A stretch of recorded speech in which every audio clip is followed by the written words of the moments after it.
Bienvenidos y bienvenidas a una edición más de Temas y Debates. Les saluda Ricardo Sosa. Estamos en la semana de balance de gestión del primer año del presidente Nayib Armando Bukele Ortez, y en esta oportunidad hacemos una revisión del tema de la seguridad pública y ciudadana en El Salvador.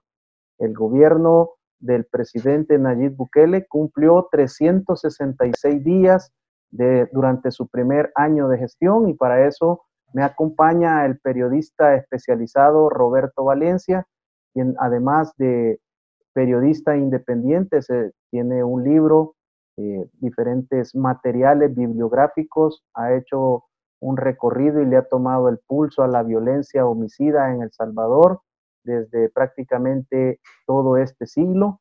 Y para mí es un privilegio tenerlo nuevamente en el programa. Roberto, ¿cómo estás? Bienvenido. Hola Ricardo. Es la primera vez que nos toca platicar así a lo lejos, ¿verdad? Pero bueno, son los tiempos modernos lo que toca. Roberto, tú tienes ya muchos años tomándole el pulso a la violencia homicida, a las instituciones encargadas de la seguridad pública en El Salvador.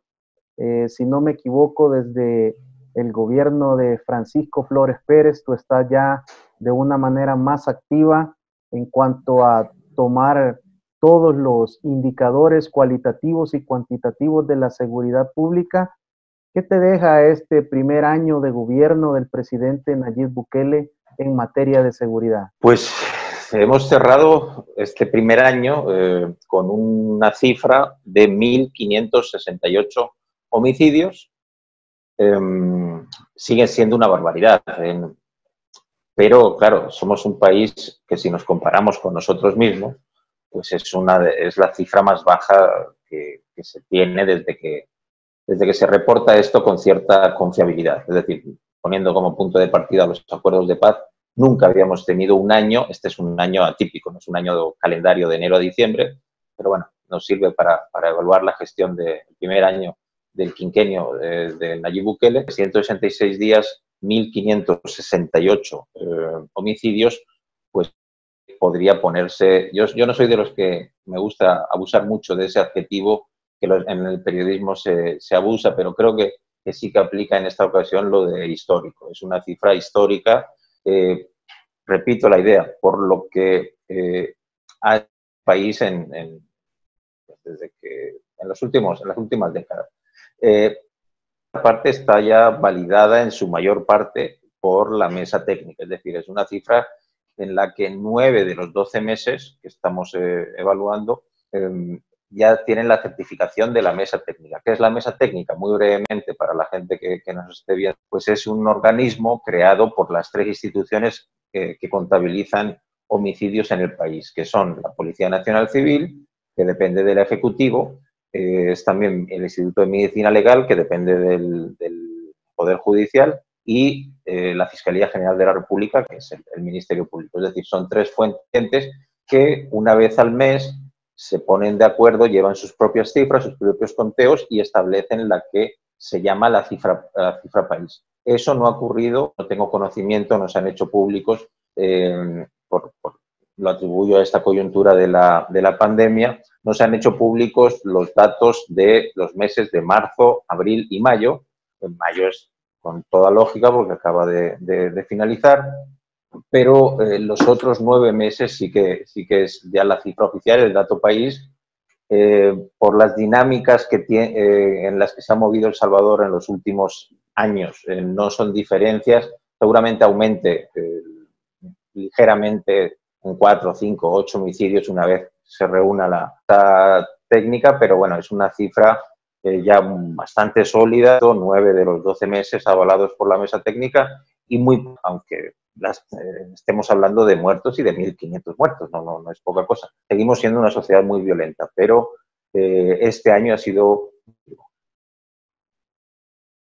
Roberto, ¿cómo podemos confiar en la certeza de los datos de esta mesa técnica? Tú has tenido la oportunidad de participar en congresos y en simposios mundiales donde se establecen diferentes parámetros y técnica, estadística criminológica para poder tener un estándar de calidad. Es este estándar en El Salvador que la población puede y debe confiar en estas cifras. Sí, mi experiencia me dice que sí, en especial para hacer este tipo de evaluaciones de años, incluso de meses. Son cifras que pues, el análisis de los últimos años, los últimos lustros, de las últimas décadas, nos indican que son bastante confiables. Hay un punto de inflexión en la historia de esta mesa tripartita, también se le llama, porque son tres partes las que la conforman, que es cuando se crea en 2005, precisamente porque había demasiadas diferencias entre estas tres, en particular entre medicina legal y la Policía Nacional Civil. Es entonces cuando el gobierno de turno, si mal no recuerdo, el de Antonio Saca, decide crear esta mesa y las cifras, repito, si ellos llegan más o menos en la tercera semana de cada mes, cada uno lleva sus conteos, son las tres instituciones que por ley tienen que ir a levantar, a los cadáveres, cada vez que ocurre un homicidio, es decir, tienen presencia física las tres instituciones y luego se ponen de acuerdo sobre qué, cuándo, dónde y casi que por qué ocurrió cada homicidio. Eso son reuniones que son privadas, cada institución lleva sus delegados y hacen sus conteos y establecen y fijan el que se conoce como el dato país.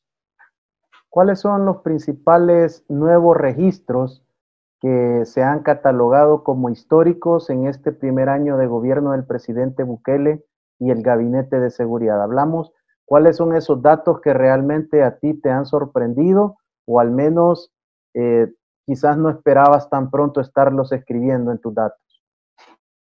Bueno, que tengamos 2 meses, como es el caso del recién concluido mes de mayo y también marzo, con cifras abajo de 100 homicidios, ya es algo que he dicho a mí hace un año, no hay que irse tan atrás, que en un año íbamos a conocer cifras de ese tipo, pues si yo me hubieran pedido que apostara $10 a si sí o si no, hubiera apostado ciegamente a luego cuando se escarba un poquito más, hay alguna serie de datos todavía más sorprendentes. Por ejemplo, en mayo, en El Salvador, 3 departamentos completos han registrado 0 homicidios y uno tan poblado y tan relacionado con la violencia como es La Paz, esa paradoja del nombre, ¿no? Pero La Paz ha sido históricamente uno de los departamentos más violentos, y este mes de mayo termina con 0 homicidios, igual que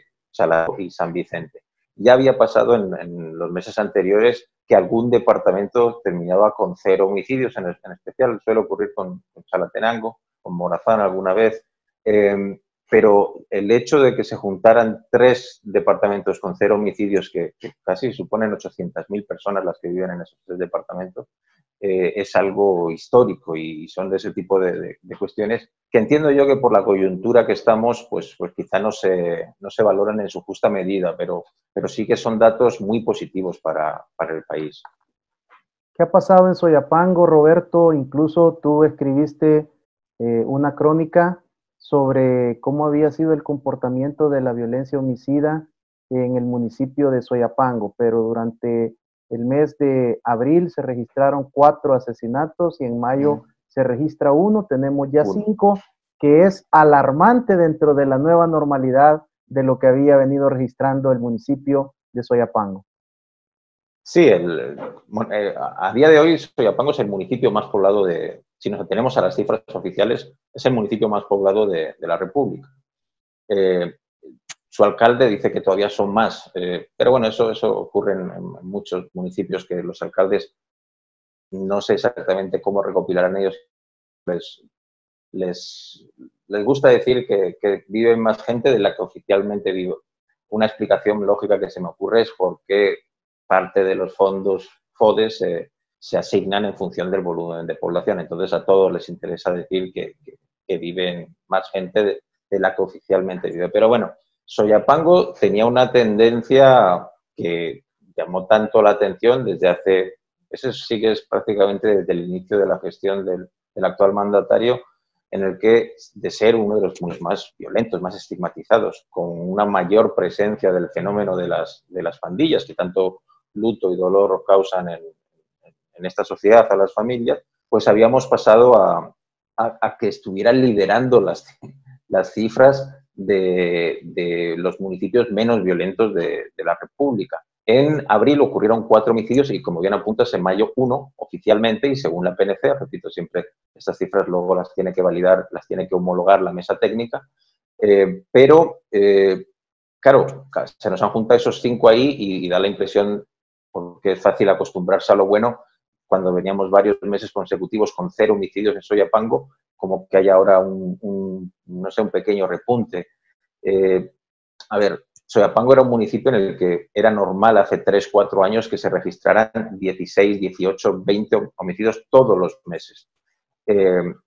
No creo yo que sean estos 2 datos iguales, en especial el de abril, porque un homicidio en mayo sí que me parece a mí todavía que respalda la tendencia a la baja. Ese dato de abril sí que sorprendió un poquito, pero bueno, el balance del año de Soyapango es, de lo que va del año 2020, es muy, muy favorable para ese municipio.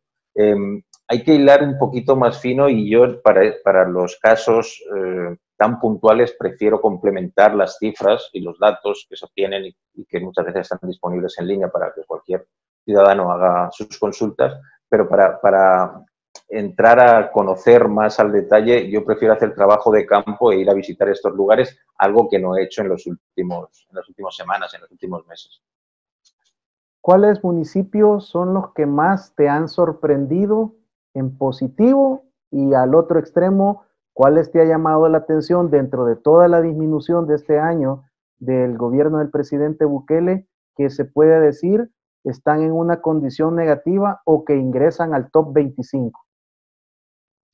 A ver, empezando por lo segundo, hay algunos municipios que yo me gusta hacer todos los meses una tabla, consolido una tabla con los municipios arriba de 50.000 habitantes, que son, si mal no recuerdo, 34 de los 262 municipios de El Salvador. Y en la parte alta llevan ya varios años algunos municipios, este año a cifras, pero siguen estando en la parte alta, y si hubiera que elegir o hubiera que reseñar municipios en los que tengo por hacer, pues fácilmente me salen los nombres de San Pedro Perulapán, que es un municipio en el que la violencia se vino a instalar hace por ahí por 2014, 2015, cuando salíamos de la tregua, y que desde entonces ha sido raro el año que no ha encabezado las listas de los municipios más violentos de El Salvador. Siempre aparece ahí también San Salvador, la capital, pero ese es un caso aparte, creo yo, porque para estas cifras San Salvador es la capital, es el pulmón económico del país y del área metropolitana, y en El Salvador trabaja y se desarrolla y vive y llega y visita muchísima más gente de la que reside. O sea, la cifra de residentes en San Salvador, que es la que se utiliza para sacar las tasas de incidencia de la violencia homicida, está muy por debajo del volumen de población que se mueve en El Salvador realmente, y eso de alguna manera hace que siempre, yo me atrevo a decir que siempre vaya a estar en la parte alta de este tipo de ranking. Por ahí suele aparecer también Jiquilisco, por ahí suele aparecer también Ayutustepe, que son municipios que generan problemas. Este año está pasando algo atípico con Metapán, que siendo uno de los municipios tradicionalmente tranquilos, este año empezó con una serie de homicidios. Empezó que este año estén en la parte alta. En la parte baja, los que afortunadamente están dentro de estas 34 ciudades arriba de 50.000 habitantes, pues está el que ya mencionábamos, Soyapango, está también Santa Tecla, que es un municipio que creo yo que toda la conciencia colectiva sí que relacionamos con un municipio más tranquilo. El que más extraña que esté ahí es Soyapango. Y otros que están por ahí bien posicionadas es Acajutla, es Sonsonate, la cabecera departamental, Conchagua, que ingresó este año como municipio de más de 50.000 habitantes. Son una serie de municipios. Yo seguramente, pues, pasado publicaré el listado. Si alguien tiene la tabla esta que elaboro todos los meses, una vez procese los datos de este mes de mayo, publicaré. Si alguien tiene algún interés más particular sobre esos municipios, puede consultarlo en mis redes sociales. Debemos sospechar de la cantidad de homicidios, sobre la confiabilidad de la mesa tripartita o mesa técnica. ¿Se pueden poner de acuerdo? Y estas preguntas, Roberto, son porque algunos opositores políticos del presidente Bukele, de la administración actual, es uno de los puntos que tratan de manipular. Como técnico, como periodista, como investigador, ¿cuál es tu opinión sobre esta posibilidad que circula más que todo en redes sociales y en pasillos? A ver, yo lo veo altamente complicado porque, como decíamos al inicio, son tres instituciones que son completamente independientes. Los mismos hechos que suceden, por ejemplo, el repunte que tuvimos a finales de abril, el repunte de violencia homicida, que se llegaron a registrar 23 y 24 homicidios en 2 días, pues se reportó tal cual. O sea, que eso se reporte, creo yo que abona. Aparte, creo que aquello es excepcional del repunte. La propia Fiscalía estuvo haciendo públicos esos datos también y había diferencias de un homicidio, las diferencias lógicas por cómo la institución procesa la información. Cuando ocurren esas cosas, es un escenario ideal que, por ejemplo, si pensáramos en esa teoría de que un gobierno quiere esconder los muertos, pues qué mejor que en un repunte alto para amortiguarlo. Y si existiera esa posibilidad, que como posibilidad está ahí, de que las tres instituciones se pongan de acuerdo, pues ese sería el momento ideal para aplicarlo, creo yo. No, o sea, a ver, seguro en esta vida nada, pero por los años que llevo yo con esto, con distintas administraciones, con distintas entidades fiscales generales, yo no he notado ni con los gobiernos anteriores, ni con los de Arena, ni con los del Frente, que este sea un tema. Lo fue quizá en su momento, cuando hablamos de aquellos años 2004-2005, pero yo sí creo que tenemos unas fuentes que contabilizan la violencia homicida muy confiables, bastante confiables. Y pues yo tuve la suerte, antes decías algo, Ricardo, yo participé en un congreso en Bogotá en el que nos juntamos gente que en principio estamos pendientes de la violencia homicida en los distintos países de todo el hemisferio, y El Salvador y también Honduras y Guatemala destacaban claramente como países que tenían un conteo confiable, es decir, las diferencias que llevaban los colegas o las personas que llegaban de países como Chile, que uno presupone que son bastante más ordenados. Las diferencias entre las distintas instituciones que en ese país contabilizan violencia homicida eran muchísimo más sustanciosas que las que presentaban los países del Triángulo Norte. Yo, al final, si uno quiere buscarle alguna lógica a esto, pues yo entiendo que es un tema en el que en especial desde Estados Unidos, la cooperación internacional se ha dado mucha importancia desde hace muchos años al conteo, a que sean cifras confiables. Se ha invertido mucho, de dineros que van para capacitaciones, que van para sistemas de recopilación de información. Y en estos tres países en particular, el Triángulo es conocido en el mundo como una de las regiones más violentas, si no la más violenta, pues paradójicamente, si lo queremos ver así, tienen uno de los sistemas de conteo más confiables. Esa es al menos mi sensación. Y repito, de este gobierno, de este año en particular de Nayib Bukele, es algo que se ve que desde que llevo yo monitoreando este fenómeno de la violencia, no ha habido, yo no he sentido que haya hay errores, se cometen errores de recopilación de información, para eso está la mesa tripartita, para eso se juntan y entre ellos se ponen de acuerdo si tal homicidio ocurrió en un cantón que se sabe muy bien si termina y pertenece a uno u otro homicidio, o como un herido de una balacera que se queda en un hospital y fallece a los 15 días. Esos son los casos típicos que luego se quedan, o sea, un poquito ahí en el aire, y para eso está esa reunión de la mesa tripartita y cada quien lleva eventos y se establece ese dato país. Yo creo que tenemos unas instituciones que contabilizan homicidios confiables. Muchas gracias, Roberto, por esta primera introducción al tema, a tus valoraciones, la evaluación y por ubicarnos en el contexto de cómo se mide, cómo se toman los valores estadísticos criminológicos de la violencia homicida en El Salvador. Al regresar conoceremos más de la evaluación del primer año de Seguridad Pública y Ciudadana por medio del periodista especializado Roberto Valencia. Regresamos.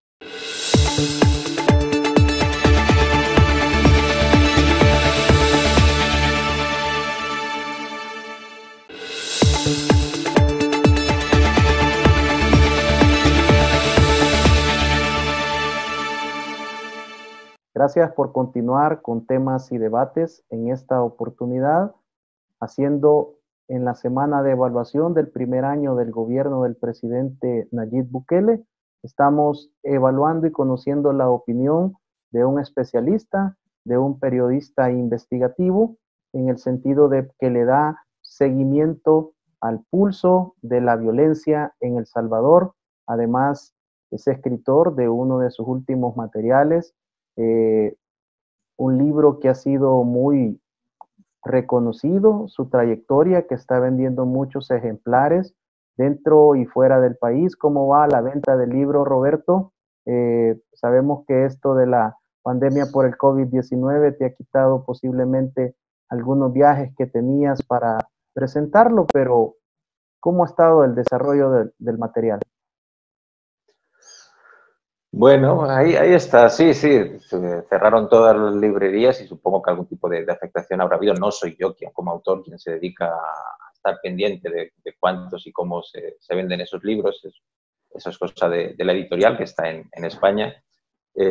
Sí que supongo que ha habido un poco más de venta de libro electrónico, que obviamente no estaba, seguía estando disponible. Bien, bueno, ahí sí, ya cumplió 2 añitos, ya no es tan nuevo, porque salió, de hecho, la última semana de mayo es cuando llegó al pero de 2018. Rápidamente, ¿por qué no se debería de perder leer Carta desde Zacatrás una persona que no tiene ningún conocimiento sobre pandillas en El Salvador? Yo creo, o sea, el libro y ya es más que una creencia. Después de 2 años, el libro pues, lo ha leído ya bastante gente. Hay lectores que hay críticos, hay lectores. Yo, en realidad me gustan más las críticas de los lectores anónimos, más que de los críticos profesionales. Y ahora hay un montón de webs de análisis de libros, en el mismo Amazon, hay un montón de lugares donde cada quien externa su opinión sobre el libro, al que lo dice que le ha gustado, al que no le ha gustado te dice que no le ha gustado, o qué partes sí o qué partes no. Y lo cierto es que en varias de esas páginas pues el libro ha tenido una muy buena aceptación. Hay una en particular que sigo yo, una web estadounidense que se llama Goodreads, buenas en inglés, y ahí pues hay más de 70 opiniones y tiene, o sea, sobre 10, arriba de 9 es la puntuación. Entonces, ¿qué es lo que uno encuentra en este libro? Es la historia del fenómeno de las maras, el fenómeno de las pandillas en El Salvador. Creo yo que quien lo lee, es un libro grueso, generoso, de casi 400 páginas, termina comprendiendo un poquito más por qué el fenómeno de las maras, que era un fenómeno de pandillerismo juvenil como hay en tantísimas sociedades de todo el mundo, terminó siendo lo que es en El Salvador. Es decir, ¿por qué este país presentaba las condiciones ideales para un desarrollo tan desmedido de este tipo de pandillerismo juvenil? Esto se cuenta no de manera ensayística, no de manera aburrida, sino a través de la historia de vida de un pandillero que la gente de mi generación, incluso un poquito más jóvenes, ya tengo 44 años, eh, la gente de mi generación recuerda claramente, los salvadoreños, quién es el protagonista de este libro, que es Gustavo Adolfo Parada Morales, alias el Directo, un pandillero. Yo me atrevo a llamarlo el primer pandillero mediático que hubo en El Salvador, por un menor de 17 años al que se le atribuyeron 17 homicidios, se escapó, fue durante 3 días noticia nacional, pues la madera, la principal noticia de los 2 principales diarios del país, el Diario de Hoy y la Prensa Gráfica. Estamos hablando de 1999.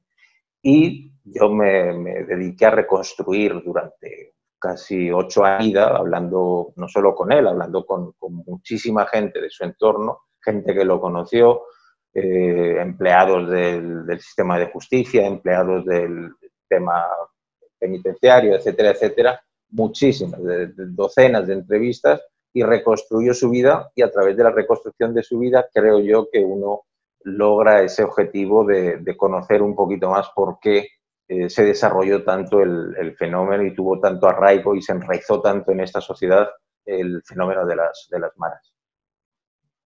Roberto, en el primer bloque nos ilustraba sobre los datos oficiales de la Policía Nacional Civil al cierre del 31 de mayo, que es cuando hacemos un alto en estos 366 días del primer año de gobierno, ya que tuvo el 29 de febrero como año bisiesto y se le acumuló un día al registro del presidente Bukele y el Gabinete de Seguridad.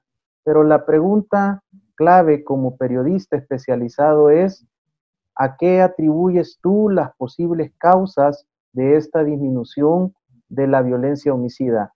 Los registros nos indican varias lecturas, pero una es que no solo se mantuvo la disminución en el número de asesinatos, sino que hubo un quiebre que no se había podido romper, de 9.2 asesinatos diarios durante el 2018 y los primeros 5 meses del 2019, y luego llega el nuevo gobierno, el Gabinete de Seguridad, entra el Plan Control Territorial y tenemos una primer quiebre a 7.4 asesinatos diarios y luego registros hasta llegar al 1.7, 1.8 que se registraron en el pasado mes. Sí, a ver, es la pregunta que planteas. ¿Por qué? ¿Por qué este descenso? El descenso, subrayo lo que ya habíamos dicho en el principio, no más paso de 1.568 homicidios en esos 366 días, como bien apuntas. Suena mucho porque somos un paisito, el pulgarcito de América, menos de 7 millones de habitantes, y sigue siendo mucho. Es decir, espero que como sociedad no nos acomodemos, sino que se siga trabajando para seguir disminuyendo esa cifra. Todavía estamos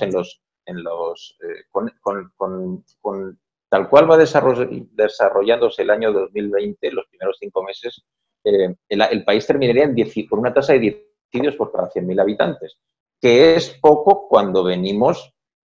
Ayer, no más, en 2015, teníamos 103 homicidios por cada 100.000 habitantes, pero que sigue siendo casi el doble de lo que Naciones Unidas establece para catalogar que en una sociedad está ocurriendo una epidemia de violencia. Es decir, en El Salvador sigue ocurriendo una epidemia de violencia, a pesar de los datos en apariencia positivos que tenemos.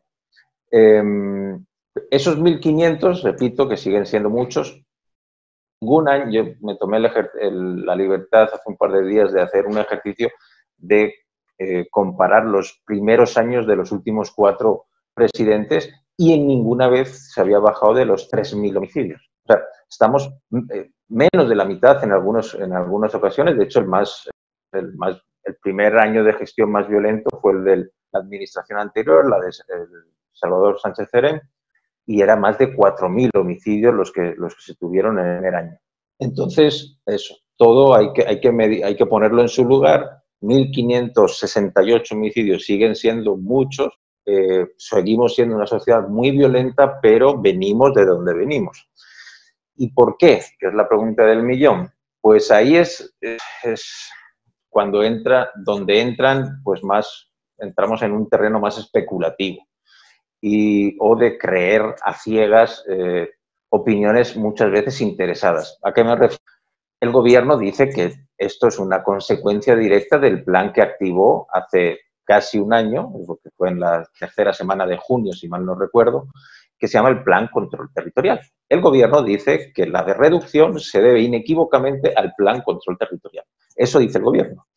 Hay otra gente, hay otros actores sociales, políticos, que validan otra teoría, que es la de que hay una especie de tregua, una tregua similar a la que ocurrió en 2012, durante la administración de Mauricio Funes Cartagena, que hay una tregua y un acuerdo bajo la mesa, oculto, que se niega en público y que señala que en este país ha ocurrido algo parecido a lo que ocurrió en 2012. Es decir, que las tres pandillas principales, Mara Salvatrucha, Barrio 18 Sureños y Barrio 18 Revolucionarios, se han puesto de acuerdo entre ellas y con el gobierno, o sea, han hecho una especie de mesa de diálogo y de negociación, y el descenso es consecuencia de esa situación.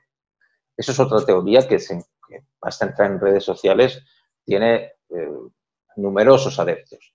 Igual que la primera, de hecho, creo que mayoritariamente, creo que es la mayoritaria, la que respalda al gobierno por el respaldo que tiene este gobierno. Es decir, la versión oficial todavía en esta sociedad sigue pesando mucho por los niveles de popularidad que tiene el presidente y el gabinete de seguridad. Yo no creo que sea ni la una ni la otra. O sea, yo no compro el discurso del gabinete de seguridad del gobierno que señala, que atribuye este descenso exclusivamente al accionar del Plan Control Territorial. ¿Por qué? Primero porque yo le he dado cierto seguimiento, he estado monitoreando y vi que en los municipios se implementó el plan, que eran en principio 22, el comportamiento ha sido disparejo. Entonces, yo me gusta usar el ejemplo de la medicina. Si aplicas a 20 personas una medicina y algunos se curan y otros no, siendo las mismas patologías, pues yo me atrevo a poner en duda si esta medicina es la responsable de la cura. Y luego, creo yo que aquí entra también el violento repunte homicida que tuvimos a finales de abril, que se contabilizaron 85 homicidios en tan solo 5 días. Ese lectura evidencia que las pandillas, que son uno de los actores que más violencia homicida generan en este país, han generado y generan en este país, siguen teniendo músculo y siguen teniendo fortaleza. Entonces, un discurso que prácticamente anula y que vende, y que nos vende, o que nos quiere vender, que el territorio ha sido retomado por el Estado, pues yo creo que este suceso en particular, este repunte brutal de violencia homicida que tuvimos a finales del mes de abril, de alguna manera desdibuja ese discurso oficial. Y luego, el elemento clave, yo he hecho trabajo de campo en algunos de estos municipios y es evidente que las pandillas siguen teniendo el control territorial de muchas de las colonias en las que llevan teniendo ese mismo control desde hace décadas, prácticamente desde que inició el fenómeno de las maras. Entonces, esos tres elementos me llevan a mí, ya digo, más que a poner en cuarentena, prácticamente a descartar esa versión oficial, esa versión del gobierno de que el descenso se debe al Plan Control Territorial. Luego está la teoría de la tregua. Yo tampoco compro viviendo una tregua similar a la que se vivió el país entre el 2012 y 2014. Y también me atengo a hechos, no es una simple opinión. ¿A hechos a qué me refiero? Este gobierno en particular ha dado una serie de pasos que me consta, por el conocimiento que he adquirido a lo largo de tantos años del fenómeno de las maras, que me consta que no son plato de buen gusto para las pandillas. Y me refiero específicamente al trabajo que se ha hecho en centros penales.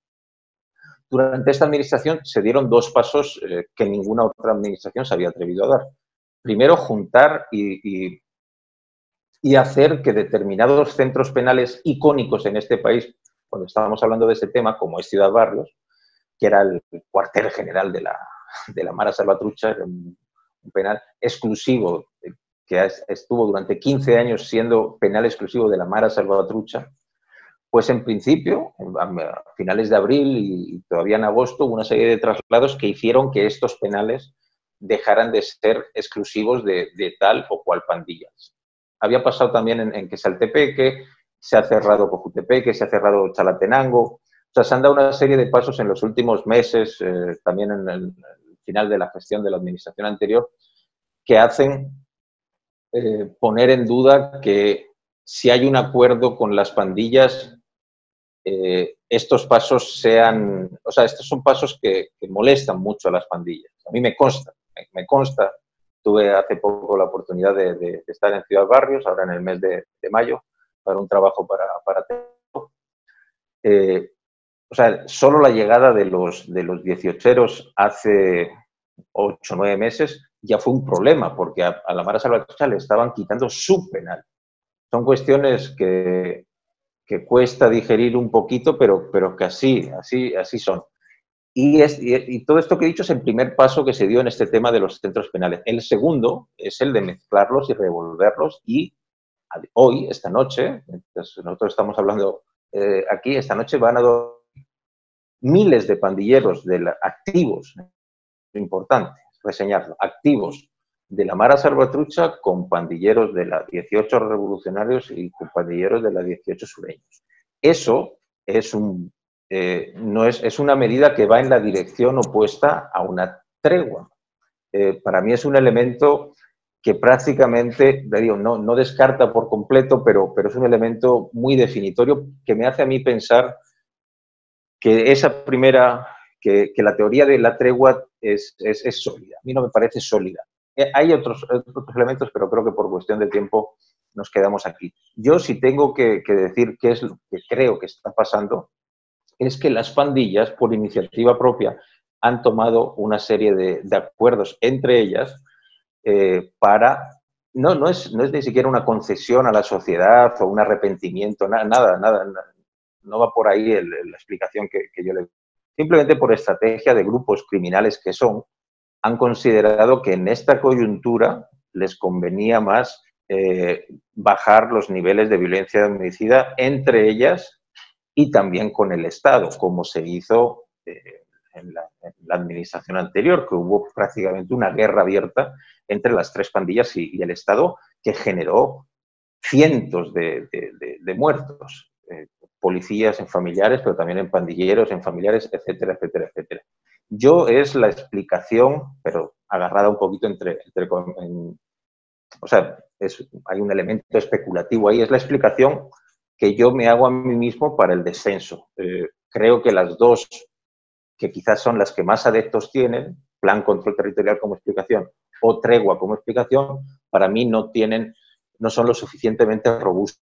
Yo prefiero esta tercera vía, si lo queremos ver así, porque me parece más lógica en función del trabajo que he realizado yo, del conocimiento que tengo de estas estructuras, me parece la más sensata de estas tres grandes hipótesis que se manejan para explicar por qué se han caído a menos de la mitad los homicidios prácticamente en un chasquido en tan poco tiempo. Roberto, en esta visita que hiciste al penal de Ciudad Barrios, ¿cuál fue tu impresión cuando estuviste frente a esas celdas y viste mezclado a los miembros de las pandillas que hace unas semanas estaban completamente separados desde el año 2004? ¿Qué impresión te dio luego de cubrir diferentes escenarios y llegar y encontrarlos hacinados en una misma celda, compartiendo el mismo espacio, separados prácticamente por nada y también el hecho de que tuviste esta exclusiva que pudiste llegar y tener la vivencia de poder estar conversando con ellos.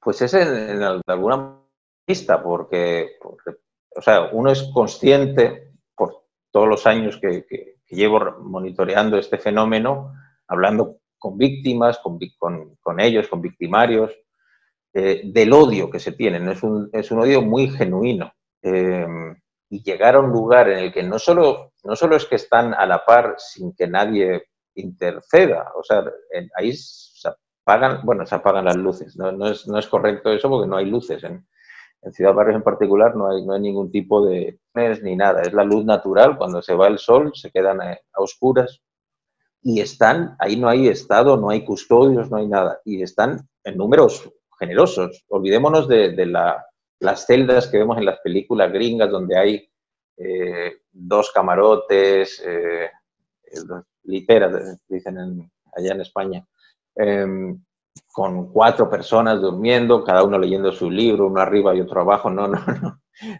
Ciudad Sala, que en principio se construyó para 30 personas, donde no hay ni una cama, ni un catre. Ahora había habido requisas por todo esto aparejado por las medidas que se tomaron nuevas tras el repunte homicida de finales de abril.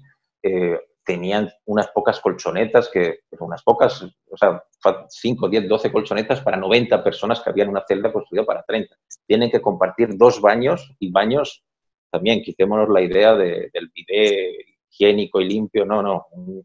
El baño es un apartado dentro de la celda con un muro que separa y hay 2 agujeros prácticamente. Y ahí es donde están ahora conviviendo pandilleros de pandillas que se odian genuinamente, que siguen teniendo diferencias en la calle. O sea, no ha habido un acercamiento a esos niveles, lo que se llama en argot pandilleril correr el sur. Están corriendo el sur, son unos acuerdos puntuales exclusivamente en el sistema penitenciario. Y salir, ya digo, antes decía surrealista, es creo el adjetivo que mejor tienen, es pandilleros de las 3 pandillas, y era preguntar quién es el encargado, y separaban 2, porque ahora hay un encargado por cada pandilla, y había hasta camaradería. Yo vi que se llamaba amigo de uno al otro, el amigo ya le ha dicho, o sea, creo que ese es el adjetivo que aplica, surrealista. Es otra de esas cosas que si me hubieran dicho hace un año que mis ojos lo iban a poder ver, pues lo habría negado. Gracias, Roberto, por comentarnos estas vivencias, estas experiencias en el terreno, conociendo los centros penales, estando en el lugar de los hechos para poder corroborar la información, y también por tu opinión, por tu balance sobre las posibles hipótesis de la reducción de los homicidios en El Salvador durante el primer año de gobierno de la administración del presidente Bukele. Al regresar conoceremos otros detalles con el periodista Roberto Valencia. Gracias.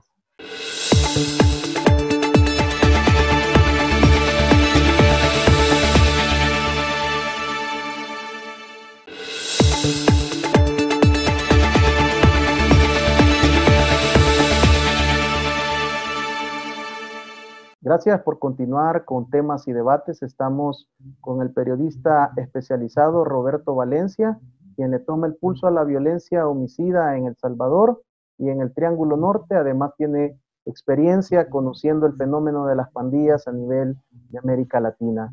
Roberto, rápidamente quiero conocer tus impresiones sobre algunas figuras del Gabinete de Seguridad.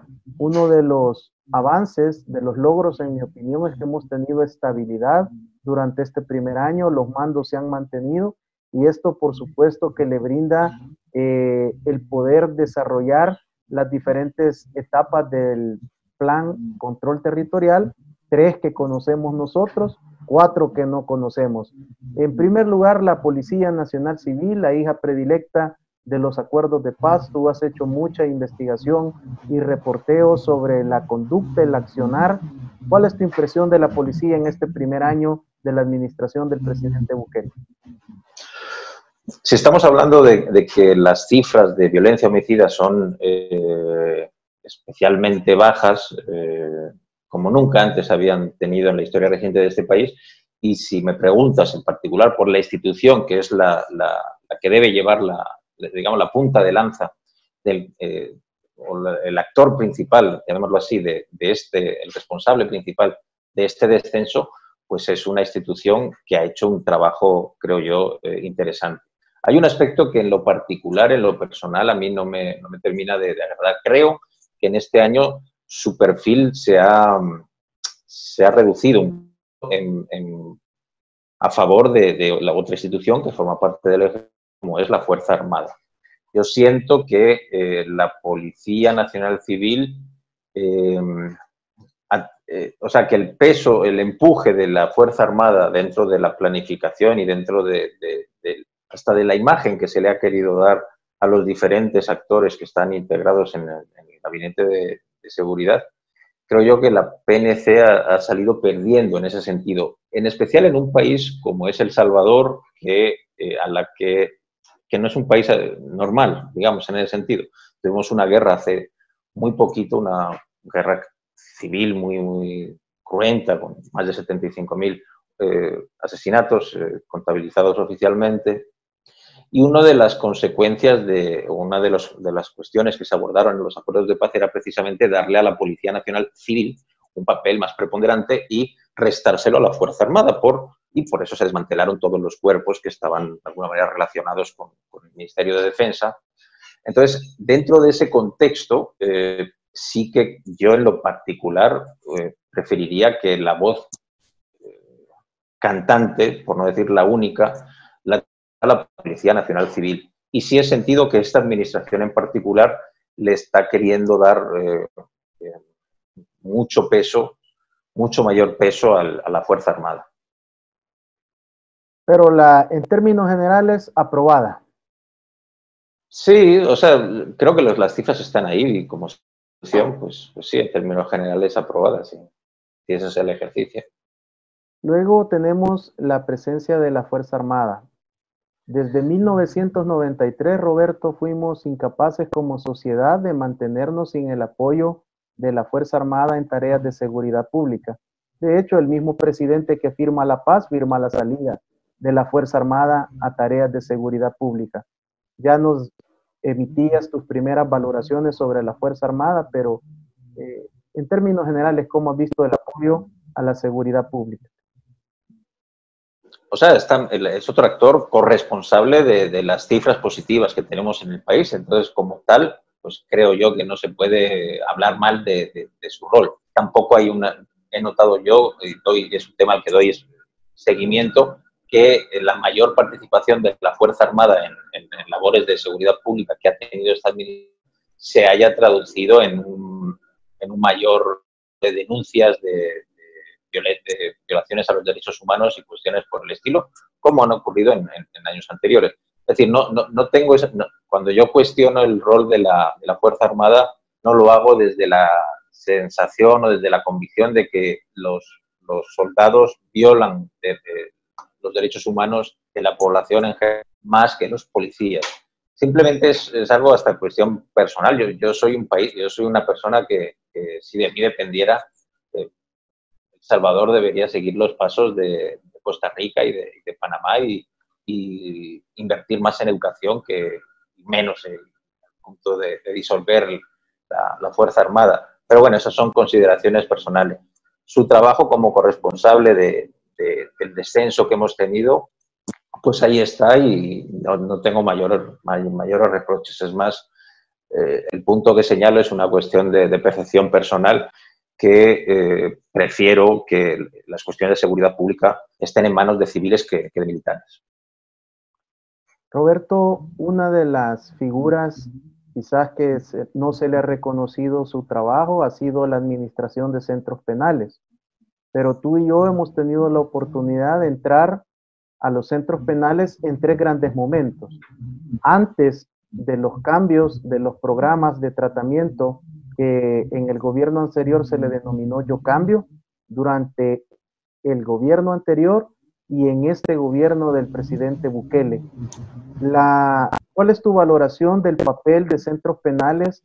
Porque en lo particular no tengo duda de que el mando, el control, la administración en esta gestión de centros penales está sobre la dirección general y no sobre las estructuras de las pandillas o de otro tipo de grupos de mafias que hay en algunos penales.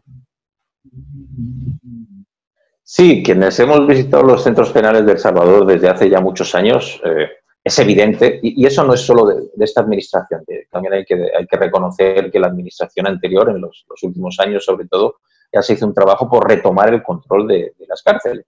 Yo lo plasmo en una crónica que va a salir publicada estos días, sacamos el reporte para Telemundo en televisión y salió un articulito, pero va a salir una crónica sobre esa visita a Ciudad Barrios y ahí explicito lo que fue mi visita en 2012, la última vez que había ido yo a ese centro penal, y la visita ahorita en mayo de 2020. Aquella vez nos recibieron los reos, ellos nos dieron el paseo, ellos eran los que controlaban absolutamente.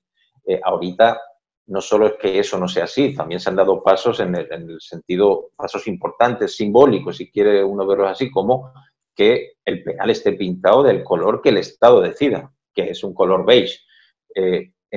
Las paredes que vi yo llenas con todas las clicas y todos los programas de la Mara Salvatrucha hace 8 años, se pintaron. Y eso son cuestiones simbólicas, pero muy importantes para de alguna manera explicitar el control de los centros penales, lo tiene el Estado. Esta administración ha dado pasos en esa línea. Estas medidas recientes, como la de juntar los presos, revolver, mezclar a los integrantes activos de las pandillas, de las 3 principales pandillas, van también en esa misma línea, es decir, hablan bien de cómo el Estado está recuperando el control en los centros penales, pero hay un gran pero que al menos yo así lo veo. No es consecuencia de lo que se haya hecho en esta administración, sino es consecuencia de las reformas que hizo la Asamblea Legislativa en 2018, en el que prácticamente incorporaron vía reformas a la ley penitenciaria este paquete de medidas extraordinarias que ha habido tan fuertemente cuestionadas por los organismos de derechos que velan por los derechos humanos a nivel nacional y a nivel internacional. Recordarás, Ricardo, que hubo una serie de informes muy concluyentes en ese sentido, y lo que hizo la Asamblea fue hacer oídos de todas esas sugerencias que se hacían, de esos señalamientos graves que se hacían, de cómo este país manejaba sus cárceles, y se incorporaron en la ley penitenciaria. Eso no ha cambiado, de hecho esta administración sigue aprovechando esas reformas legales y que paradójicamente no ha habido resolución de la Sala de lo Constitucional, porque yo sí creo que tienen visos de inconstitucionalidad muchas de esas medidas. Por ejemplo, en Ciudad Barrios llevan 4 años sin que la madre de cualquiera de las personas que estén ahí pueda visitar a su hijo, o la esposa, o el hijo.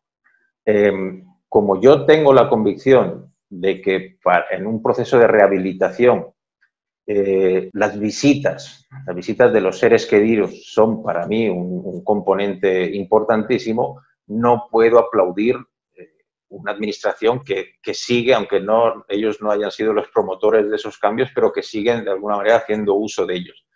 Claro, aquí uno se mete en un terreno un tanto pedregoso, porque esta sociedad casi que exige esos comportamientos y esas violaciones a los derechos humanos. Para mí lo son inequívocamente, privar de visitas durante 4 años, de la visita de una madre a un privado de libertad, pues a mí eso me parece que es algo que un Estado, en un Estado de derecho, en un Estado democrático, no se debería tolerar. Y en esta administración se sigue haciendo. Yo tengo entendido también que se van a reactivar muchos de los programas que se pusieron, de los programas acertados, hablo básicamente de Yo Cambio y todo lo que tenía aparejado, los grupos de privados de libertad que salían en la calle a hacer trabajo comunitario, que supone hasta un ahorro para el Estado, limpieza de quebradas, limpieza de playas, etcétera, etcétera. El tema de crear las industrias penitenciarias, que fue un paso que se dio, pero se retrocedió.